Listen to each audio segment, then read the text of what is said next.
Hi everyone, this is Python Movie. Please subscribe. I will keep updating the exciting movie. A virus suddenly infects humans all over the world. The infected become painless. They move quickly. Once they see a living, healthy human, they grab and start biting like crazy. The bitten person mutates in as little as 12 seconds. The momentum of the infection is frightening. The UN has officially named them zombies, also known as the living dead. On the day of the outbreak, Pete was on his way out with his wife and kids. There was a very serious traffic jam in the front. No one knows what's going on. Suddenly there was a big explosion in the distance, followed by a garbage truck that crashed through the crowd of cars. It loses control and drives forward. The crowd began to panic and fled. Pete saw the situation as bad. He drove behind the garbage truck to escape from this place of trouble.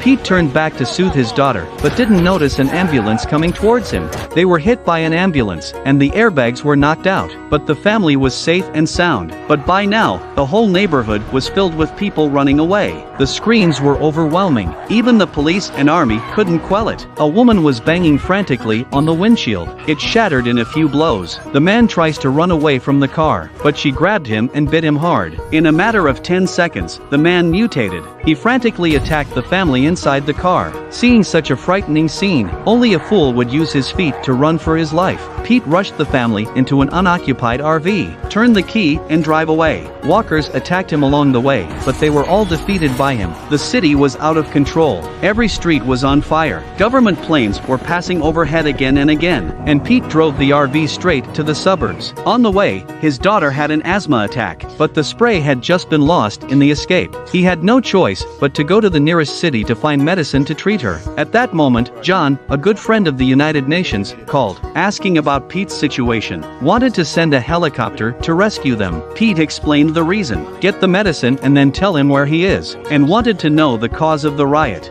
John says the place has been overrun by walkers. Request to meet with Pitt to discuss details. They then went to a supermarket. It was evident that this place had become a $0 shopping. Pete took his older daughter to find asthma medicine. His wife took the younger daughter to buy useful items. After research, they struggled to get what they needed. But when they went outside, the stolen RV had been stolen. They had no choice but to go to the nearest apartment for shelter. John said they were short-handed. They were told to hold out until tomorrow morning.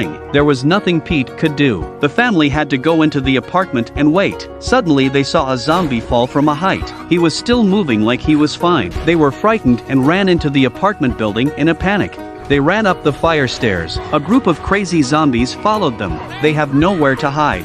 Luckily, they found the door of an apartment open in time. They hid inside. The owner of the house was kind-hearted. Not only did they let Pete and the others into the house to hide, and also kindly provided food. Pete said his relationship could be evacuated. Let the owner follow them to the roof at dawn, leaving together in a helicopter. But the owner of the house did not want to. He followed the government's advice and did not want to risk going out. Pete persuaded to no avail and had to give up, waiting for the dawn. The family of four tied to each other with ropes and quietly rushed to the roof. But just after they left, the zombies knocked on the door of their rescuer's room. But it didn't go well for Pete either. He was attacked by a walker directly after opening the door. He was killed with a shotgun, but the sound of the shot attracted more walkers. They fled towards the rooftop without stopping. Pete stayed at the end to fight off the zombies. However, he made a mistake. A zombie pinned him down. Just when Pete couldn't hold on any longer, the owner's son shot and killed the zombie. He also just escaped. Two people rushed to escape to the roof.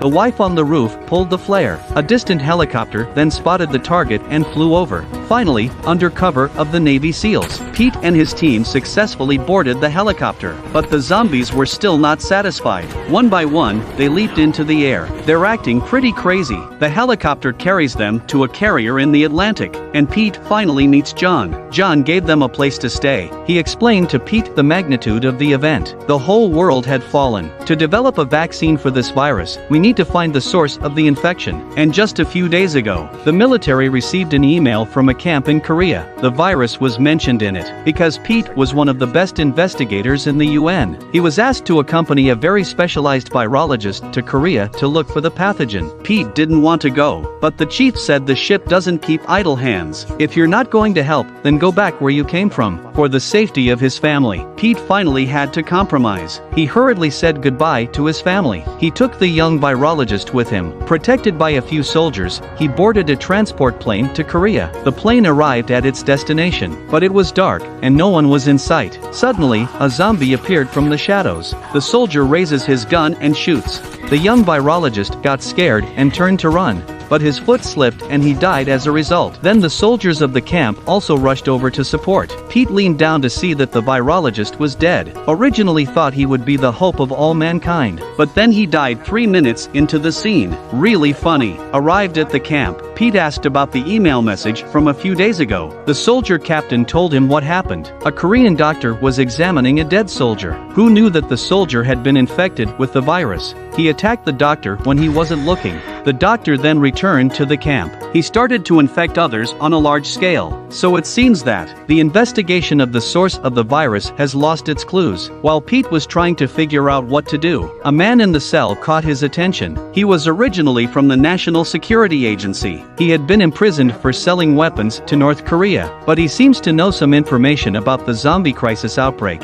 He said that North Korea pulled 23 million teeth out of the locals in 24 hours to prevent the spread of the virus, but it was a failure. But Israel had built a thick wall long before the outbreak. He said maybe you should go there and check it out. When Pete heard that, he decided to change the direction of his investigation to Israel. By now, the plane was running low on fuel. It had to be refueled first. Pete is protected by a few soldiers, riding his bicycle in the rainy night towards the location of the plane. As long as he didn't make any noise, the zombies would not find it. But an untimely satellite call woke up a group of dormant zombies. All they could do was speed up. The pedal was pedaling fast. The captain is coming fast in his tanker. The snipers in the distance are also helping out. With the cooperation of everyone, the plane was refueled. Suddenly Pete was jumped by a zombie and fell to the ground. The captain came to the rescue in time. He was unfortunately bitten on the calf. To prevent himself from mutating, he had to kill himself with his gun. In the end, only the pilot and Pete were left to fly the plane up.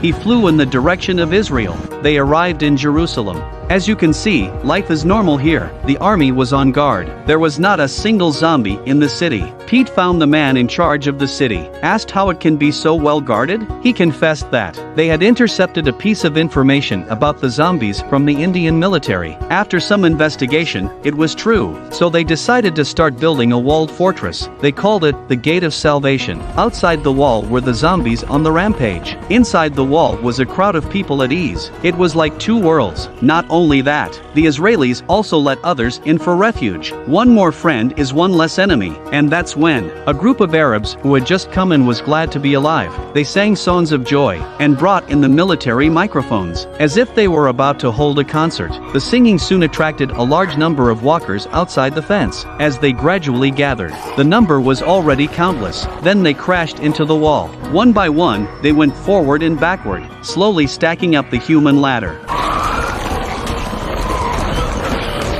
Soon the zombies reached the top of the fence. Pete sensed the difference and shouted, but it was too late. The zombies were falling off the wall.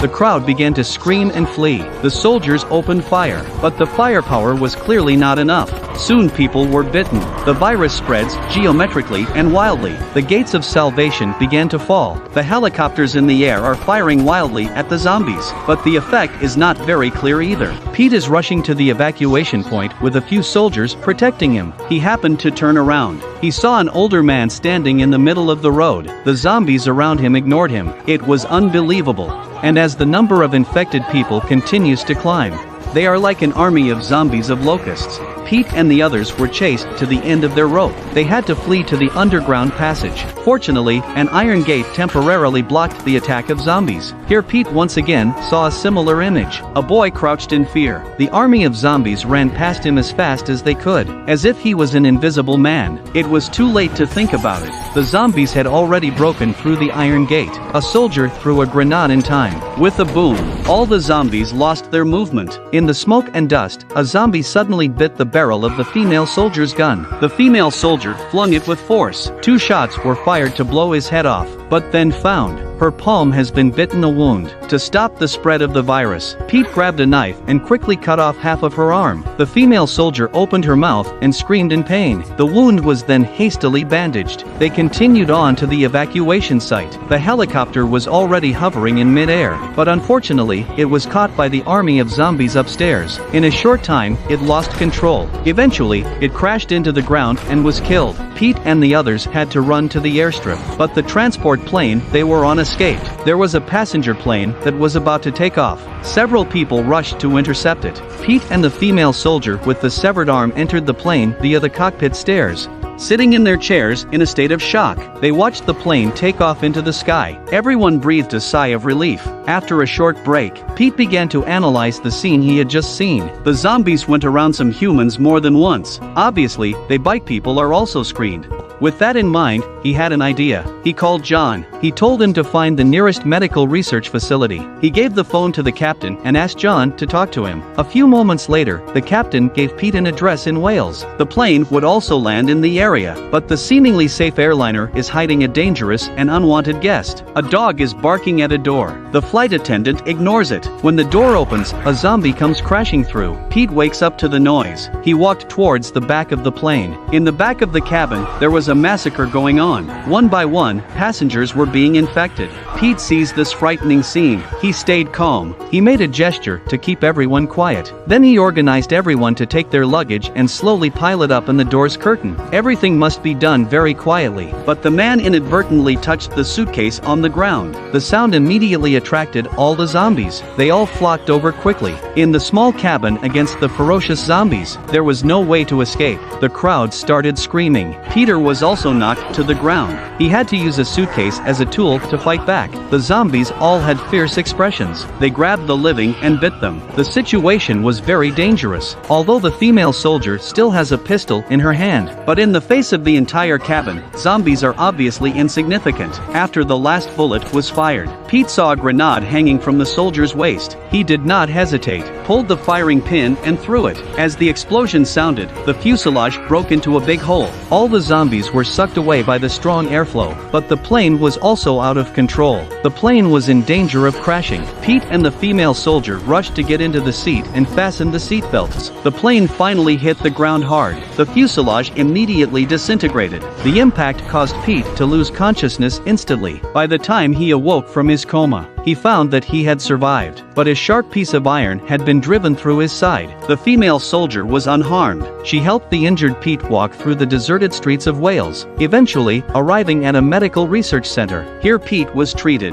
Then he told everyone his suspicions. These zombies selectively infect humans, and those they screen out are most likely to have known germs. The zombies want to infect a perfectly healthy human. To confirm this suspicion, the pathogens would have to be injected into the body. A human experiment. The dean nodded his head after hearing this, but there is a difficult problem. The location where the pathogens are stored is in Area B of the Institute. However, all the employees in Area B have unfortunately been infected. If we want to get the pathogen, we must enter the B area. The matter has come to this point. They decided to go to Zone B. Pete and the female soldier were lightly loaded. Led by the dean, the three of them slowly walked towards the gathering place of the zombies. Area B was already a mess. They were careful not to be distracted. The zombies were dormant, and the slightest noise could wake them up. Luckily, the three of them worked well together, passing through the corridor of the laboratory. One person directs, and one person moves. They were able to avoid the sight of the zombies. But how can things go smoothly? The dean accidentally touched the cabinet with his weapon. The sharp sound immediately woke up the dormant zombies. They came towards the source of the sound. They saw that there were too many of them. Pete drew them away on purpose. Let the dean and the female soldier get the pathogens.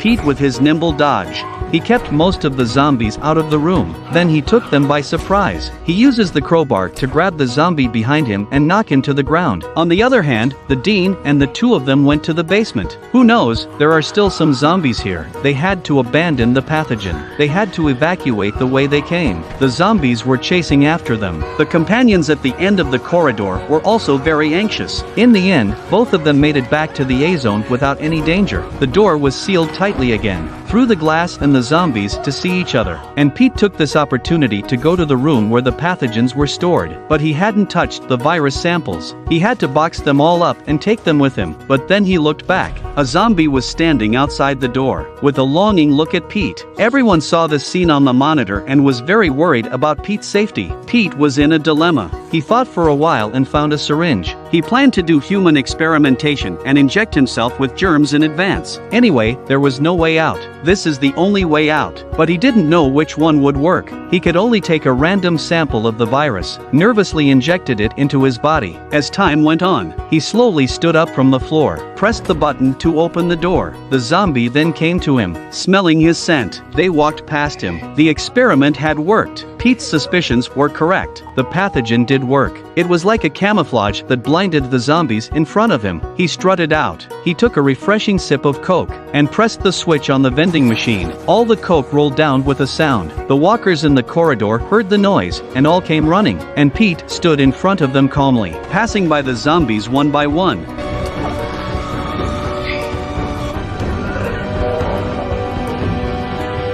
Finally, based on this important discovery, the World Health Organization developed the appropriate vaccine. It was airdropped all over the world, so that the surviving humans could save themselves. Even so, the battle between humans and zombies is still going on. The scales of victory are tilting. This is a war between humans and natural viruses, even if it ends up in a field full of corpses. But looking back at the history, no matter what stage, isn't it always the same ending? This is World War Z, which was released in 2013, starring Brad Pitt. It is a highly rated zombie film. The plot is tense and exciting. If you are interested, you can watch it. Remember to subscribe and like it. See you next time.